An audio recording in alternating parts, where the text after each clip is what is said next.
Oh yeah. Hey, what's up, guys? It's Ohei with G Gun Grow Strong. Today, I'm here to talk about dating in capoeira or dating in martial arts. And let me just start off with don't crap where you eat. You may have heard that old saying, which means, um, pretty much don't contaminate the area that you're constantly in that gives back to you. Capoeira is a martial art. So there's supposed to be all this, discipline and respect and things like that. But when it boils down to it, people are in different phases of their life, and they're basically humans with shortcomings and all that. Okay, so that being said, the same thing. You're usually in only a couple different instances where you're married and your partner is in the same martial art that you are, or um, in capoeira. You're in a long-term relationship with your girlfriend who's done that, which is pretty similar.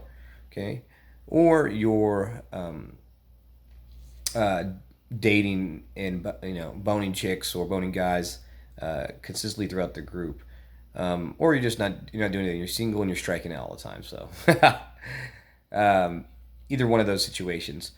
Now, people meet in capoeira, find their boyfriends and girlfriends, and go out and get married and live happily ever after. And it happens all the time, and it's wonderful. And sometimes they go out, they give it a shot, and they don't take those hard feelings with it.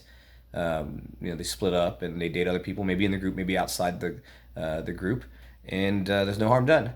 But I see that more often than not that usually when you date someone in the group, usually beginners or someone's been training a few months to maybe a few years. And when it goes south and they break up, it's just somebody quits, and that's bad for the group. But if it's bad for the potential of the growth of that person, that martial art, whether it's capoeira, jiu-jitsu, or whatever, karate, taekwondo, and most people don't want to. They don't want that. They want people to keep training. Martial arts is very healthy for you. The exercise, the vibe of your group, the growth of your group. And for example, that just recently happened to me. I just recently got dumped here maybe a couple weeks ago, right before the self quarantine thing happened in most states in mine. So it was pretty hard on me, as where you had to be by yourself. You couldn't go outside. You couldn't do these things. You had to stay indoors and make sure that you weren't contaminating stuff unnecessarily. And so it was pretty rough on me. So, and then she ended up leaving the group as well. So that's what I'm talking about. The group suffers for it.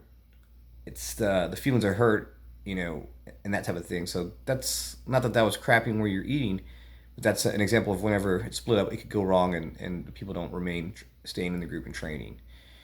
But there's other instances where they give it a shot. It's a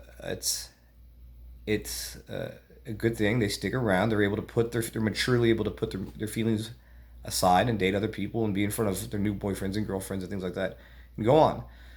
So that's where we want to get to, is the mature feelings about relationships. If you could carry yourself in those relationships and not be the guy that's always trying to bang the new chicks, because there's those guys too, and that is extremely bad for the group.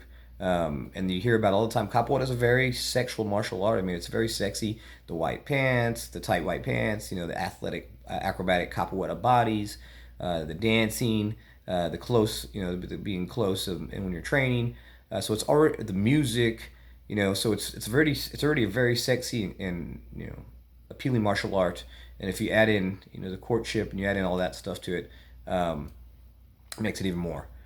So anyway, that being said, just take some responsibility if you are going to date within the group, within whatever martial art that you are. Remember, they are martial arts. You don't want to be dating somebody and then they date someone else and there's these hard feelings and then you're sparring or whatever it happens to be and then they're going after each other. So that's when it gets messy too. Okay, guys. One of the things I wanted to recommend also is one of the things that helped me during this self quarantine getting over my ex is a book called How to Be a 3% Man, and it was basically by Corey Wayne, and he has an audiobook also, and I'll put a link in the description. I really recommend you check it out. And it's pretty much about relationships, how to be a man, an alpha male, the male and female interaction, and what really turns on women and what they want for long-term relationships, for courting, for all this stuff, for responsibility, for communication. So anyway, I'll put the link in the description. I really recommend it. It really cleared things up in my head, where things went wrong in my own relationship within the group. So check it out. If you have any questions, put the comment in the description. Love you guys. We'll see you next time. Ciao, ciao. Jingle and grow.